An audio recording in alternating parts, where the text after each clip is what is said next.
Bom dia, boa tarde, boa noite, queridos e queridas alunas dos sétimos anos, tudo bem?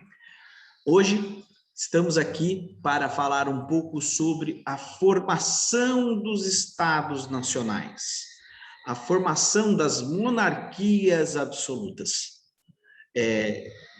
Faz parte deste processo de mudanças que a gente está estudando desde o final da Idade Média, desde lá do renascimento comercial, urbano, renascimento artístico, cultural, reformas religiosas, protestantes, contra-reformas católicas.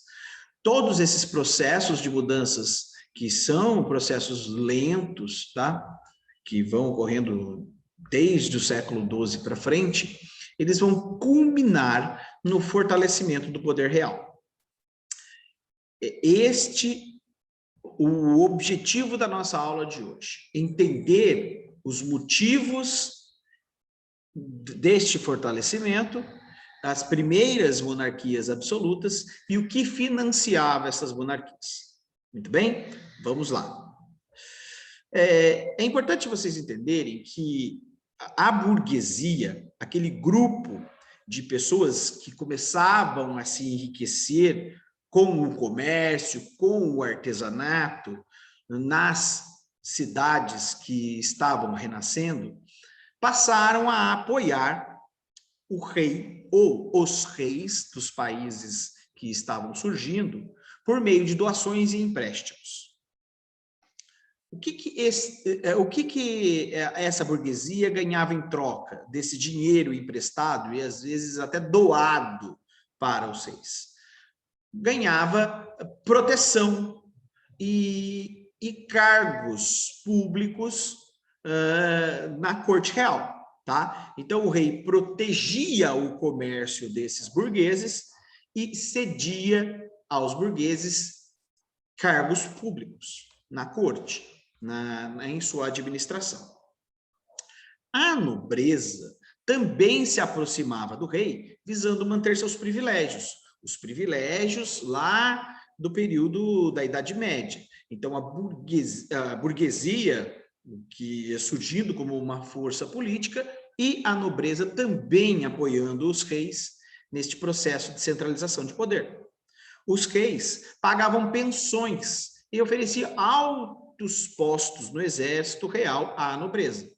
Então, o rei, ele sabia que ele precisava do apoio dessa nobreza, mesmo que essa nobreza estivesse enfraquecida, com as revoltas camponesas que ocorriam já há algum tempo nos feudos e a ascensão da burguesia. Mesmo assim, a nobreza ainda era uma força política considerável. Os camponeses passam a ver o rei como protetor. Veja, a nobreza era vista como repressora, violenta. Os nobres, os donos dos feudos. O rei, então, aparecia como um protetor que iria mediar os atritos que haviam entre os camponeses e os nobres. Aos poucos, o rei obteve recursos, e isso é importante, vai fazer parte agora, daqui a pouco, da minha fala, recursos para montar um exército e pagar funcionários reais, certo? Então, ele precisa de dinheiro para manter esses apoios, para manter esse poder, para pagar o exército. E de onde ele vai tirar esse dinheiro? Nós vamos ver daqui a pouco, tá bem? Falaremos um pouquinho sobre a formação da monarquia inglesa. Falaremos, então, de 4 monarquias. Inglesa, francesa, portuguesa e espanhola. Esses países que surgiam com o advento, com a chegada do absolutismo. Então, a monarquia inglesa, ela começa no reinado de Guilherme I, ainda no século XI, ano 1066. Ele instituiu que os senhores feudais deveriam prestar juramento apenas ao rei.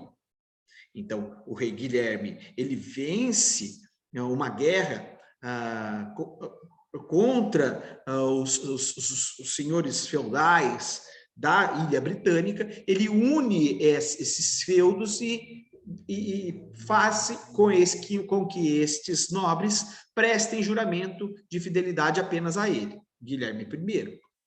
Ele divide as terras inglesas em condados e nomeia funcionários para administrá-las. Então, ele, como um nobre, um rei muito poderoso, ele escolhe pessoas de sua confiança para administrar as diversas partes do reino da Inglaterra. E ele proíbe guerras particulares entre a nobreza. Então, a nobreza passava por lei, a partir do governo de Guilherme I, a ser proibida de guerras entre eles, para unificar, para dar unidade à monarquia inglesa, certo? Após Guilherme I, nós trouxemos aqui para a nossa discussão Henrique II, que viveu de 1154 a 1189. Ele acelera o processo de fortalecimento do poder real. Exigia que todas as questões fossem julgadas por tribunais reais. E isso dá muito poder ao rei, porque agora não era mais os senhores feudais que julgavam o que era crime, o que não era, o que podia, o que não podia fazer. Eram os juízes indicados pelo rei. Então veja que o rei passa a ter poder na Ilha Britânica gradativo, cada vez maior. João Sem Terra. Por que ele tem esse nome, Danilo? Porque João Sem Terra, ele é um dos reis britânicos, ingleses, que perde muitas guerras. Ele vai para muitas batalhas e tem muitas derrotas. Por ele perder muitos feudos, muitas terras, ele passa a ser conhecido na história como João Sem Terra, por ele perder terras da Inglaterra em guerras perdidas. Ele determina, a partir dessas derrotas, sucessivos aumentos de impostos para custear os seus gastos militares. Então, se ele tinha uma derrota, ele queria investir para ter mais possibilidades de vitórias em outros lugares. Isso custa muito dinheiro, custa muita riqueza. Ele busca essas riquezas com impostos. Foi obrigado pela nobreza a assinar a Carta Magna, limitando seus poderes. Porque, veja, João Sem Terra mexe em algo que a nobreza não queria, que era a cobrança de impostos. Eles não queriam pagar impostos. Então, é percebido,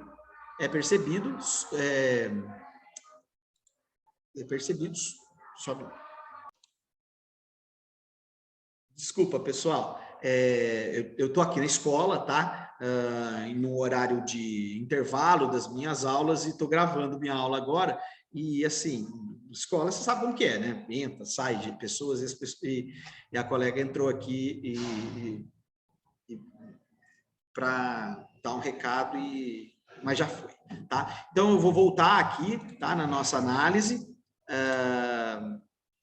Vou voltar na nossa análise aqui, para que a gente continue aqui com a monarquia inglesa. Então, João Sem Terra, ele é esse rei que não consegue administrar seus exércitos, tem derrotas sucessivas, cobra mais impostos e é pressionado pela nobreza a assinar a Magna Carta, em 1215. E o que é essa Magna Carta?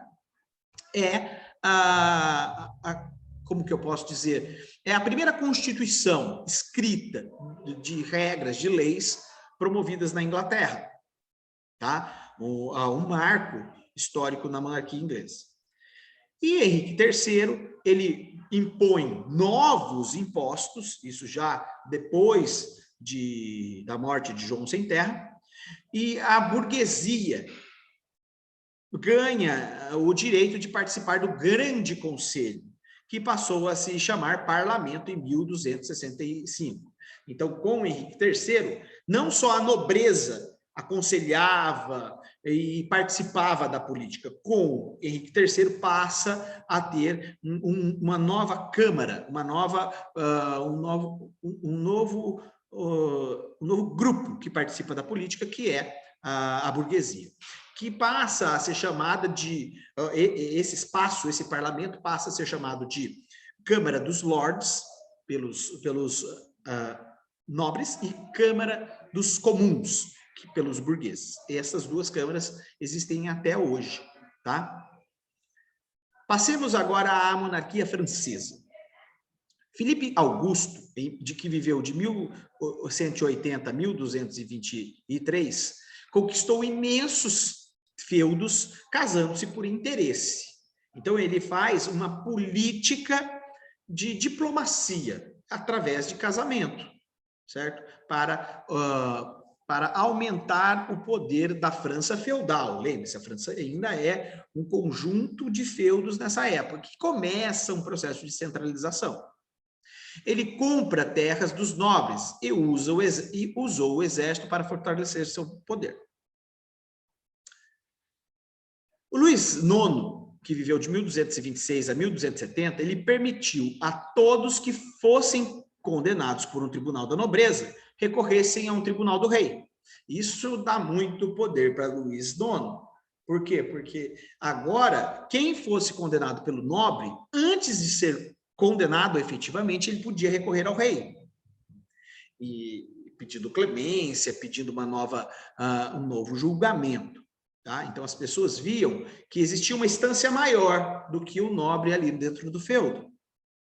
Ele impôs uma moeda única para toda a França, o franco. Então, isso é muito importante, pessoal. Ter uma moeda quer dizer que é o mesmo dinheiro que circula em todo o país.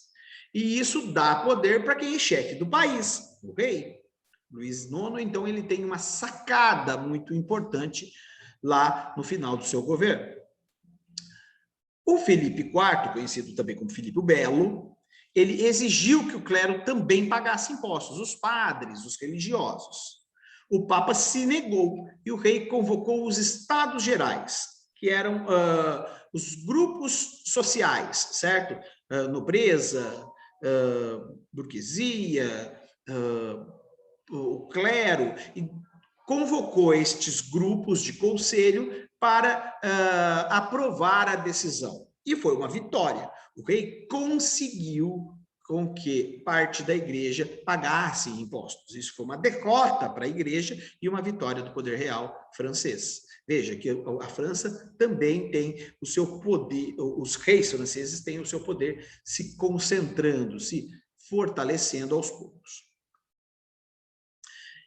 E essa forma de governo, essa forma de articulação política leva o nome de absolutismo, poder absoluto, total.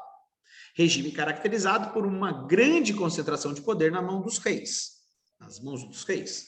O rei podia convocar o exército, ele podia criar e cobrar impostos, e ele podia fazer leis.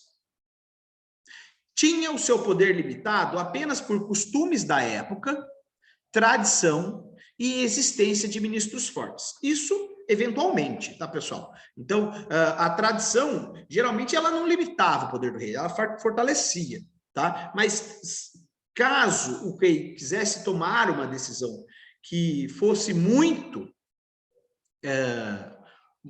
contra a tradição, ele poderia ser melindrado, poderia ser tolhido ali da sua vontade, tá? Mas, fora isso, o poder do rei era muito intenso. Fatores que contribuíram ao absolutismo. A evolução da imprensa, então, com a imprensa de Gutenberg, era possível fazer documentos e fazer com que esses documentos circulassem com rapidez por todo o reino. A reforma protestante, que dava ao rei a possibilidade de negociar com a religião mais forte, seja ela uma religião protestante, luterana, calvinista ou anglicana, ou a própria religião católica, o catolicismo.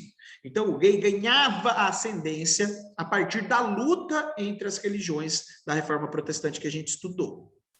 E a política de caça às bruxas. A política de caça às bruxas, pessoal, foi uma forma dos reis entrarem dentro das áreas rurais, tá? E a Europa era basicamente rural, com alguns centros urbanos, e condenar algumas pessoas com prática de bruxaria, com um caráter muito de exemplo mesmo, de que deveria ser respeitado, e que seja muito importante, que veja isso como muito importante, tá, pessoal? Quando a repressão é contra os mais pobres, os mais vulneráveis, a repressão é mais dura. Quando um nobre, um burguês, cometia uma irregularidade, a punição era uma. Quando o camponês, a camponesa cometia uma irregularidade, a punição era muito maior. A título de exemplo, até porque os camponeses eram a maioria e eles poderiam se revoltar contra o poder. Então, o castigo, a punição deveria ser exemplar. E que tipo de punição era efetuada, Danilo? A morte na fogueira, certo? Muitas mulheres, por ir contra os costumes da época, contra as ordens do rei ou dos nobres, eram condenados à morte na fogueira. Tá? Trouxe uma imagem de época para vocês verem que era uma morte terrível, que era observada por toda a comunidade, para que, como eu disse agora há pouco, fosse exemplo para que outras pessoas não cometessem o mesmo delito, a mesma transgressão. Danilo, de onde os reis tiravam dinheiro, recursos para manter a política absolutista? Então, vamos lá. As monarquias absolutistas europeias adotaram um conjunto de ideias e práticas econômicas, geração de riqueza, chamadas mercantilismo. E o mercantilismo tinha 4 principais características. Vamos a elas. O metalismo. Danilo, o que é o metalismo?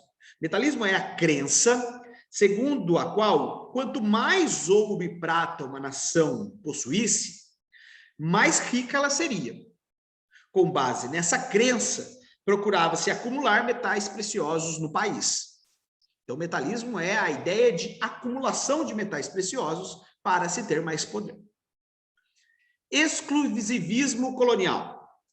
O exclusivismo colonial, pessoal, significa que as colônias, e nós vamos estudar bastante as colônias quando estudarmos grandes navegações, ou colonialismo, da América Espanhola, deveriam comerciar exclusivamente com suas metrópoles, com a Espanha.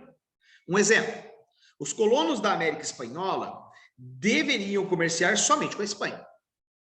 Comprar somente dos espanhóis aquilo que necessitassem. Mas na prática, na realidade, não era bem isso que ocorria, tá, pessoal? Muitas vezes os colonos comerciavam diretamente com diferentes países e continentes.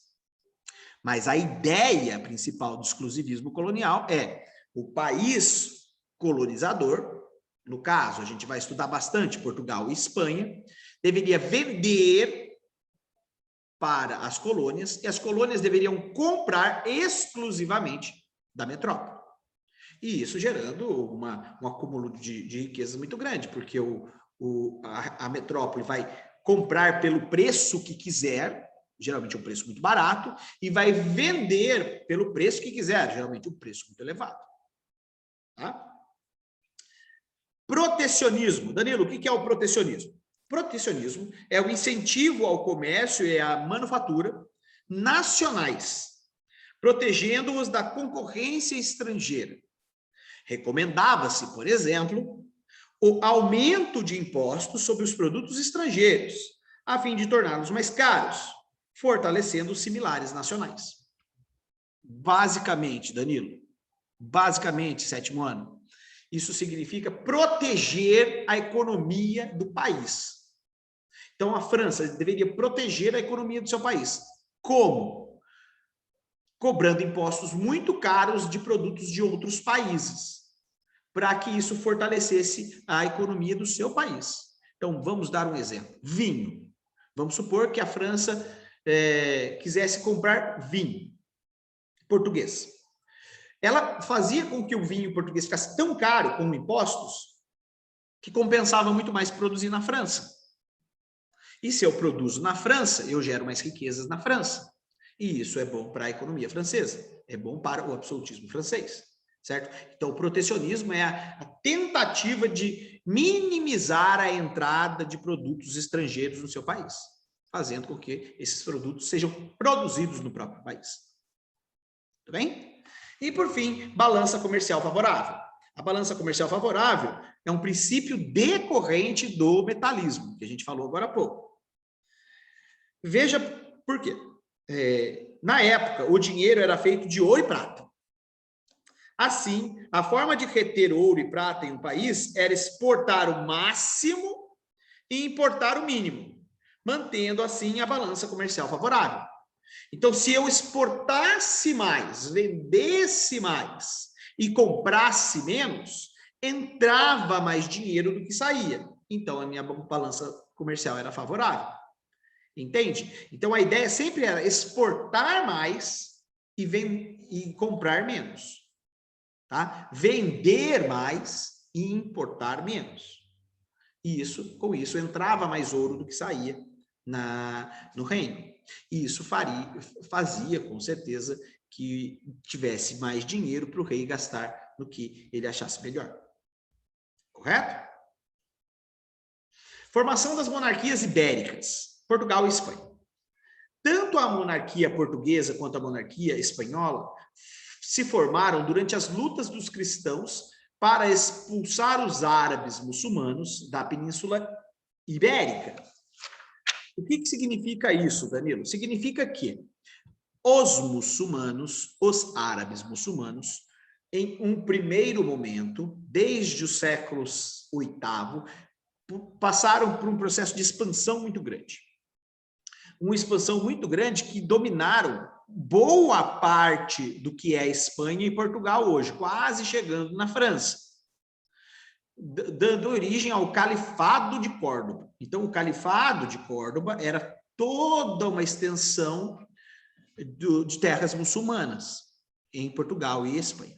E o processo da formação das monarquias da Espanha e de Portugal aconteceram em função da guerra para expulsar esses muçulmanos da Península Ibérica. Então, veja que no século XI já há os primeiros movimentos de invasão. No século XII já existe o Reino de Leão, Castela, Navarra e Aragão entrando aqui no reino de Almorávida, que já tinha até mudado de nome devido ao enfraquecimento desse reino muçulmano. No século XIII, já com boa extensão, já o surgimento de Portugal aqui, Algarve, e no século XV, uma formação muito parecida com o que a gente tem hoje. Portugal, Castela, Navarra e Aragão e Granada, que viriam a ser a Espanha. Tá? O Reino de Portugal, no século XI, o condado portucalense passava a pertencer ao nobre Henrique de Borgonha. O Henrique de Borgonha é um nobre francês que optou por lutar nas guerras de reconquista pela Espanha, pelos reinos cristãos. E ele ganhou um feudo que passou a ser chamado Condado Portucalense, por suas vitórias, por sua intensidade nessa guerra. Em 1139, Afonso Henriques rompeu com o Reino de Leão e Castela e proclamou a independência do condado, fundando o Reino de Portugal. Tá? Então, Afonso Henriques, ele reina, ele rompe com Leão e Castela, com esses reinos cristãos, e cria um país. Na verdade, é o primeiro país efetivamente católico, centralizado, que é Portugal. Afonso Henrique sagra-se rei e dando início à dinastia de Borgonha, em Portugal. Em 1249 foram incorporadas as terras de Algarve, aquela terra ao sul que eu falei agora há pouco para vocês, completando o Reino de Portugal que você conhece hoje. Tá? Muito importante, porque este Reino de Portugal vai colonizar as terras que são o Brasil. Tá? Entender um pouco de Portugal é entender um pouco a história do Brasil. E, por fim, chegamos à formação da Espanha. A formação da Espanha também ocorreu na luta dos cristãos contra os árabes, contra os muçulmanos, principalmente pelos reis católicos de Aragão e Castela. Em 1469, os reis cristãos Fernando de Aragão e Isabel de Castela se casaram e uniram suas terras. É basicamente aí que se forma a Espanha, tá, pessoal? Que vai ter esse nome um pouquinho depois. Em 1492, os exércitos de Fernando e Isabel conquistaram Granada, o último reduto árabe da Península Ibérica. Anos depois, com a conquista de Navarra, completou-se a formação do Reino da Espanha. também nessa pegada, também nessa tendência de monarquia absolutista. Tudo bem? Bom, vou interromper meu compartilhamento aqui. Sei que foi uma aula bem pesada, bastante informação, mas é muito importante que vocês entendam o conceito de absolutismo, poder absoluto dos reis, e o conceito de mercantilismo, que é a forma econômica que mantém o poder dos reis, que mantém financeiramente toda a estrutura de poder real. Tá? Eu trouxe aqui hoje uma novidade, aqui no meu fundo, aqui, a corte de Henrique VIII, um rei absolutista da Inglaterra, para ilustrar melhor a nossa aula de hoje. Quero agradecer, quero pedir desculpas pela interrupção que tive agora há pouco com a dinâmica aqui da escola. Gravar na escola é meio complicado, porque vocês sabem que escola não tem rotina, né? A escola sempre tem coisas diferentes acontecendo. De qualquer forma, quero agradecer. 7º ano, felicidades para vocês e a gente se vê na próxima.